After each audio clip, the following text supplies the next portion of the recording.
Padre, pabinyagan ko sana ang anak ko. Ano ang ipangalan mo sa kanya? Tigre po. Ano? Hindi pwede, Doming. Pangalan ng mabagsik na hayop yan. Pwede, Padre. Kung pwede ang leon, edi pwede rin ang tigre. Pwede! Doming, doming, pwede lahat. Doming, doming, pwede lahat. Doming, doming, pwede lahat. Doming! Pwede lahat. Doming, pwede lahat! Isang manunulat, matalino, malalim ang pag-iisip, pero laging naiidlip. Walang pinagkaiba sa kwago. Iba't iba ang pagkatao, bida, kontrabida, at mapagmasid. Mga kaibigan, huwag kaligtaang pakinggan ang araw-araw na pakikipagsapalaran ni Doming sa kailaliman ng panaginip. Doming, pwede lahat! Isinulat at sa direksyon ni Letty Astudillo Aquino mula sa Lovelet Artists and Talent Center Drama Productions, handog sa inyo ng #1 and most trusted radio network in the country, Bombo Radio Philippines. Basta Radio, Bombo!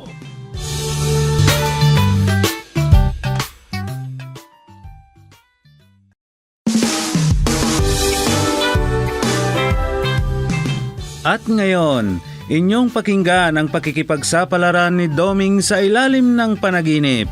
Narito ang kwento na ating pinamagatang Bayanihan. Dito sa ating dula, Doming, pwede lahat.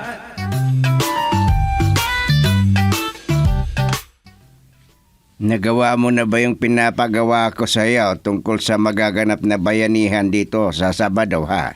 Yes, Chairman. Ipapaskil na nila Doming at yung mga kasama niyang tanod. Mabuti naman kung ganoon. Malapit ng tawaging dirtiest ang barangay natin na Hingalo. Hindi naman, Chairman. Ay, wag mong sabihin hindi naman. Kasi yan ang totoo. Kapag ganito ang ating barangay na napakarumi, wala nang mamasyal dito sa atin. Meron at meron yan, Chairman. Alam mo, nagtataka lang ako sa mga naunang umupo dito sa barangay natin. Ay, oo, Chairman. Kung basahin natin ang history o kaya'y ang pinagmulan ng barangay nating Hingalo, maintindihan natin kung bakit Hingalo ang pinangalan dito sa barangay. Ano ka ba? Bakit barangay Hingalo ang pangalan ng barangay natin? Sige nga. Base sa aking nabasa, Chairman, nakakatuwa o nakakalungkot? Akala ko hindi mo pa nabasa. Nabasa ko na, Chairman. Isang pamilya daw ang nagpatayo ng bahay nila dito. Wala pa daw masasabi na nagmamay-ari sa lugar na to noon. Nung sigurado na pwede silang manirahan dito, maraming naingganyo o niyaya nila na magpatayo na rin ng bahay. Sige nga, ipagpatuloy mo lang ang iyong kwento tungkol sa totoong nangyari. Dumami daw sila at naisipan nila na pangalanan ang lugar na ito. Marami daw nagsuggest. Iba-iba daw ang kanilang iminungkahi. Pero walang mapiling pangalan. Hanggang nagkasakit yung matanda na pinakaunang tumira dito. Dahil siya yung pinakamatanda sa kanilang lahat. Oh, ano pang sumunod na pangyayari? Nang dahil daw dyan, nag-alala ang mga lalaki. Binisita nila ang pinakamatandang nag-ingganyo sa kanila na manirahan dito. Oh. Pero, ang mahirap, naghihingalo na daw ang matanda. Pagkatapos, sunod-sunod na daw ang kanilang tanong sa kanya.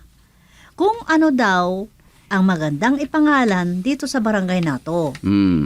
Dahil wala nga silang maisip, ayaw talagang magsalita ng matanda. Pagkatapos, And finally, sumagot daw ang matanda at sinabing, naghihingalo na ako. tapos, Yan na yun.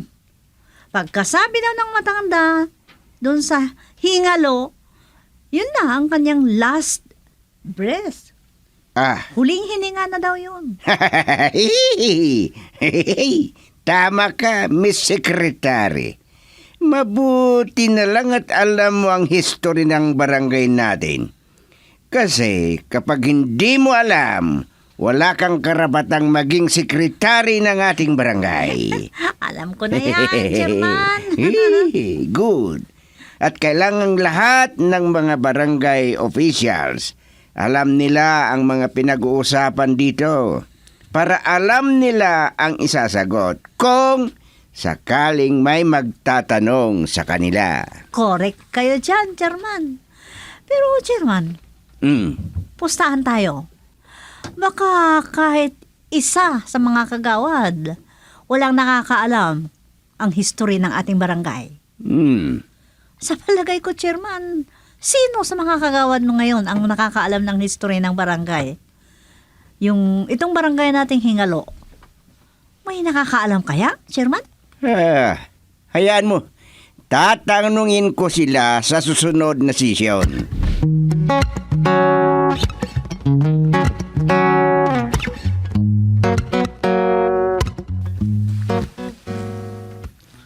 Mabuti naman at nandito ka, Madam Secretary. Ay, oo. Nahihiya na kasi ako sa'yo eh. Palagi na lang ikaw ang gumagawa ng trabaho ko. Ikaw palagi ang proxy ko. Mas marami pa yatang in-encode mong resolutions kaysa sa akin. Okay lang yan. Ay, oo nga. Oh, may tumatawag sa'yo. Ay, sandali ha. Sagutin ko muna itong tawag ko. Hello, asawa ko. Bakit? Ay, andyan ka na nga na mag-alaga sa mga anak natin. Ikaw na munang bahala. Ay, marami pa akong gagawin dito. Ano? Nahulog si baby sa kama? Ay, Diyos ko! Sige. Uuwi ako ngayon din. Ay, Duming, nahulog daw ang anak ko sa kama. Ano? Oh, sige. Umuwi ka na.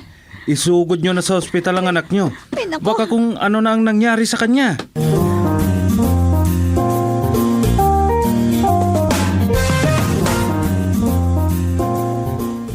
Sigurado, hindi na babalik dito sa opisina si Madam Secretary. Marami pa palang hindi na ipaskil na notice tungkol sa bayanihan. Ay, sigurado, ako na naman ang mapipilitang gagawa nito. Inaantok na ako. Lapuyat akong nag-duty kagabi. Kaya iidlip ako saglit dito sa trono ng biyanan ko. Hindi na bale. Hindi naman ako hihiga. Sasandal lang ako dito sa kanyang upuan. Kaya anytime na may papasok dito, alis to agad.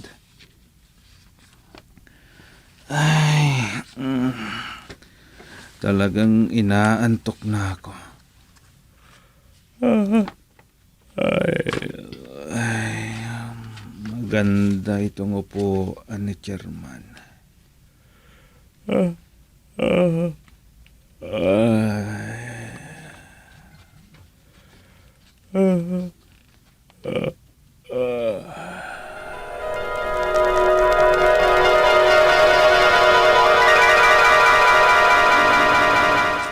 Mga kabarangay ko sila, sana tuloy-tuloy ang ating bayanihan.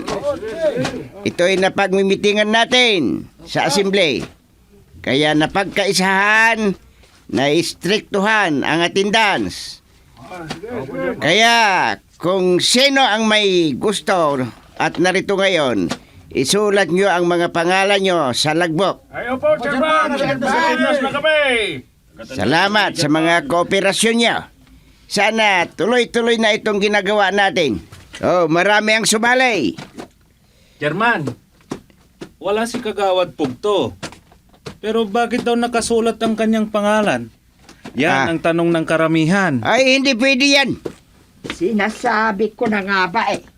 Ang asawa ko ang inirereklamo niya. Ah, nandyan ka pala, Ate Simang. Oo, kanina pa ako nakikinig sa usapan niyo. Pumunta ako rito para proksihan ang asawa ko. Huwag niyong sabihing absent ang asawa ko. Bakit? Nasaan bang asawa mo? Masakit ang kanyang tiyan. Kaya nga ako inutusan para proksihan siya. Hindi ka na sana pumunta rito kung ganyan na masakit ang tiyan ng asawa mo. Naiintindihan namin. Emergency yan eh. Yan din ang sinabi ko sa kanya. Kailangang intindihin kung may sakit ang tao kapag ganitong sitwasyon. Ang asawa ko ang pinag-uusapan ng mga chismoso-chismosa sa waiting shed. Akala ko nagbabayanihan sila. Hindi naman. Hayaan mo. Ako na ang bahala sa mga yan.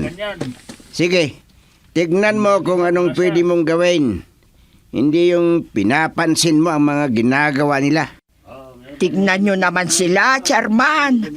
Oo, ako nang bahala sa kanila. Sige na. Makipagbayanihan ka na rin. Opo, Chairman. Sige na. Kumilos ka na.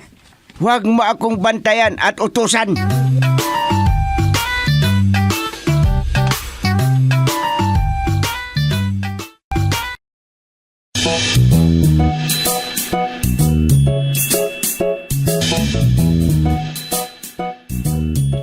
Huwag kayong mag-alala mga kapatid. May magluluto para sa ating nagbabayanihan. May libreng pananghalian. Ang ibig mong sabihin, maghapon tayong magbayanihan? Oo, Ate Simang. Bakit? Hindi ba sinabi sa'yo ng iyong asawa? Wala namang nabanggit sa akin. Kasi nagmamadaling umalis kanina. Nagmamadaling umalis. Oo. Maagang dinaanan ng kumpare niyang sabungero. Pupunta raw sila sa Pangasinan. Ano? Dumayo pa sila sa Pangasinan? Para makisabong? Oo. Ganun ba? Okay. Hindi bale, marami naman tayo. Sabagay, tama ka dyan. Pero dapat lang na nandito kami lahat ng mga kagawad. Lalo na ang asawa mo. Masakit nga ang kanyang tiyan. Hindi ka ba nakakaintindi, Domeng? Kung masakit ang kanyang tiyan na sinasabi mo, bakit siya pumunta sa Pangasinan para makisabong? Kuwan. Maling gawain niya, Ate Simang. Iba pa rin yung nagsasabi kayo ng totoo. Huwag kang maingay. Baka may makarinig sa'yo. Malaking issue na naman yan.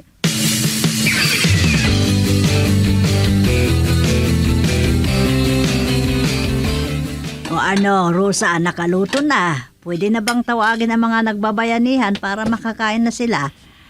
12:00 na, Inay. Pupunta ng mga yun dito. Ay, sa bagay. Magsandok na lang tayo. Tamang-tama, pagdating nila dito sa barangay hall, kakain na lang ang gagawin nila.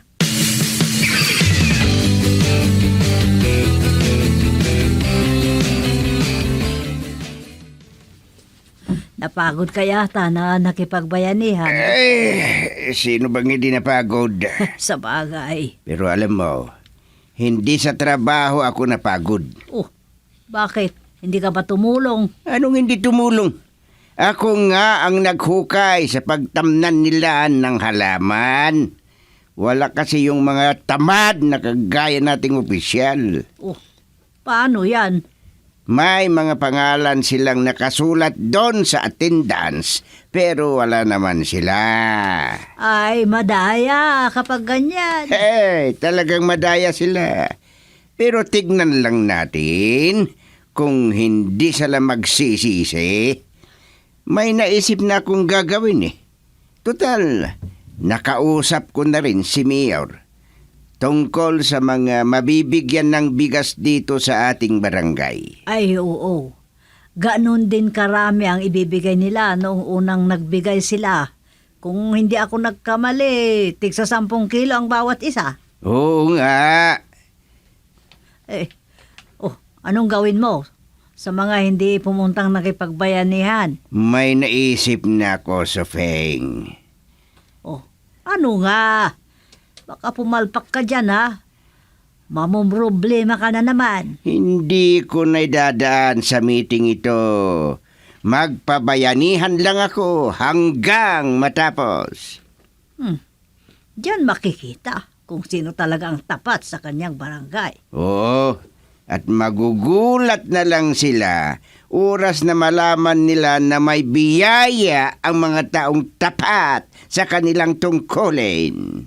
Papaano yan? Hindi mo sasabihin sa mga kasama mo. Kaya mo bang buhatin lahat yaon? Oo, kaya ako pa. Basta masusurpresa na lang ang ating mga kabarangay.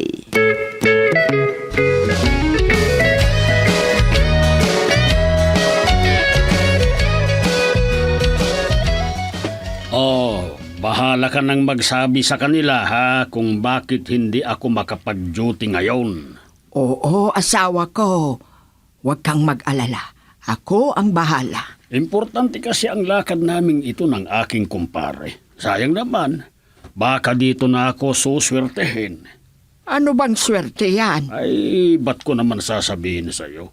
Baka mabulilyaso. At sana maging masipag kang pumunta sa opisina ng barangay. Alam mo na ang iyong sasabihin ha, busy ako. Naintindihan mo? Alam mo kung minsan, ikaw ang pinag-uusapan doon. Hayaan mo lang sila. Sige, alis na ako. Bahala ka na ha? Sige. Sandali. Oh. Bakit? Ano palang sasabihin ko sa kanila? Ako na naman ang makikita nila doon. Hindi sabihin mo na masakit na naman ang aking tiyan. At sa CR na lang ako natutulog dahil sa tindi ng sakit ng tiyan ko.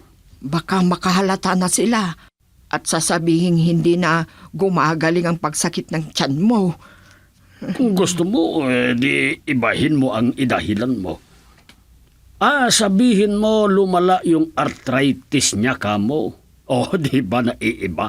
Tama, yan na ang sabihin mo. Hindi ako makalakad, ha? Sige, yan na lang ang sasabihin ko.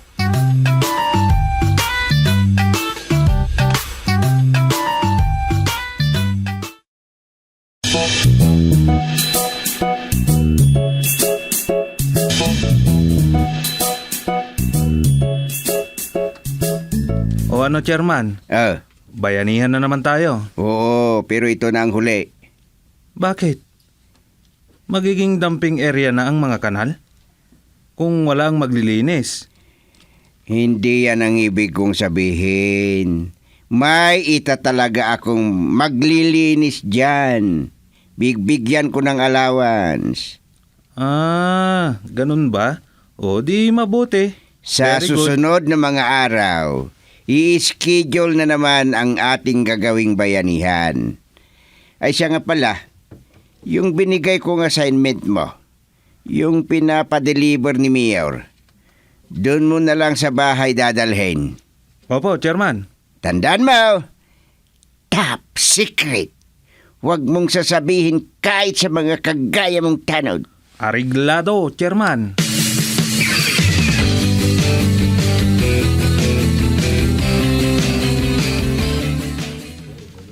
Ilan na lang silang nagbabayanihan, Dom. Paano na kaya to? Oo nga eh. May sinabi sa akin si Itay. Anong sinabi niya? Ipapamigay lahat ang diniliver dito na sako-sakong bigas. Hindi mabibigyan yung hindi nakipagbayanihan? Correct. Gaya ngayon. Kakaunti ang nakipagbayanihan. Kaya sila lang ang mabibigyan.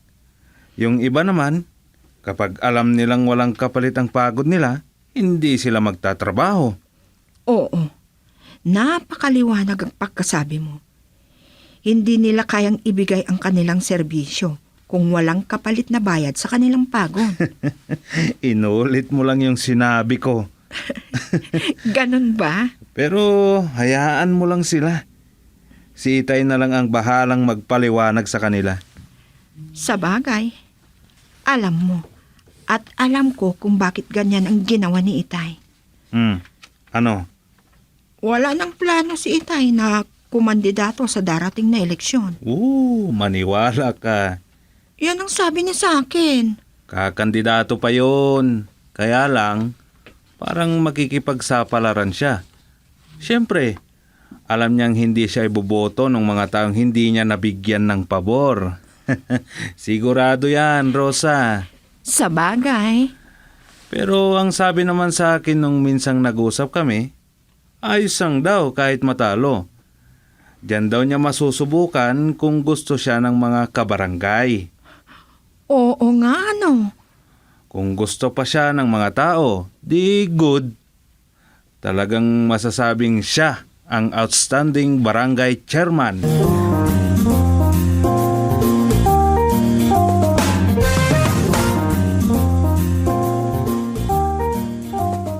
At ngayon, ang huling mabibigyan ay si Carlos Miguel. Wow! Halika, lumapit ka dito. Galing naman. Buhatin mo yung isang sakong bigas. Ito daw, Carlos Miguel. At yan ang kabuuan ng lahat ng naideliver na bigas na galing kay Mayor. Maswerte yung mga nakipagbayanihan. Pasensya na lang sa mga hindi pumunta dito. Better luck next time. Sige, pwede na kayong umuwi. Buhatin nyo ang mga biyaya. Yan ang napapala ng mga taong masisipag. Grasya, hindi disgrasya. Ang daya mo, Gusting. Sinulo mo ang grasya. Kagawad pugto. Magwawala ko dito. Maghubad ako kung hindi mo ako bibigyan ng grasya. O di maghubad ka. Sinong lalabas na nakakahiya? Wala eh. Oh. Sige, hubad. Ang daya mo talaga. Chairman. Panoorin niyo ako. Nababaliw na yata si Kagawad Pugto. Patigilin nyo na siya. Ikaw na lang ang magpatigil sa kanya kung gusto mo. Nakakahiya. Sinira niya ang dangal nating mga lalaki. Kagawad Pugto. Huwag kang maghubad dito. Nakakahiya. Huwag!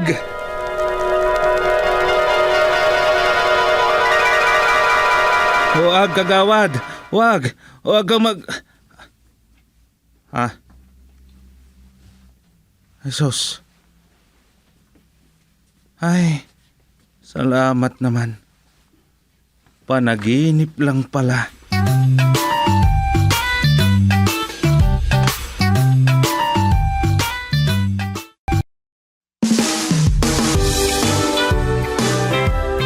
At diyan nagtatapos ang isang kwento sa pakikipagsapalaran ni Doming sa ilalim ng panaginip.